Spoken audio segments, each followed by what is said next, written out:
એક દાદા સામે બેઠા, હવે ખબર નહીં એમને થોડા વિડીયો રહેવા પણ એ કેવો રિએક્ટ કરશે એ તમને ગાઈસ અમે બતાવશું વ્લોગમાં. થોડી ગભરાહટ થાય ગાઈસ, કેમ કે આવું પહેલી વાર અમે કરીએ, કદી કરેલું નહીં ગાઈસ, તો બેઇજ્જતી થાય કે પછી કંઈક સારું જિંદગી જીવવા માટે તો સારી છે. હું ઉતારતા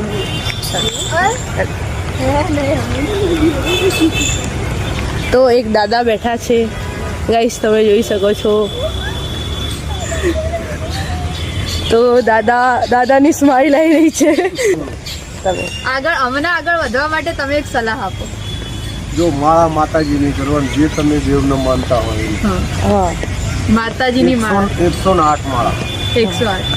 જો આ કાઉન્ટર હા, શાંતિથી. તો દાદા પણ એ જ કરે છે ગાઈસ. તો ગાઈસ તમે જોઈ શકો છો કે દાદા એક મસ્ત આવા વરસાદી માહોલમાં એક સરસ વિચાર આપણા સામે રજૂ કરે છે ગાઈસ. કે આવી રીતે એક જગ્યાએ બેસીને આવા ચાલુ વરસાદમાં છત્રી લઈને બી એક શાંત જગ્યાએ એકલા બેસીને બી એરા 108 વાર જપ કરી રહ્યા છે ભગવાનના.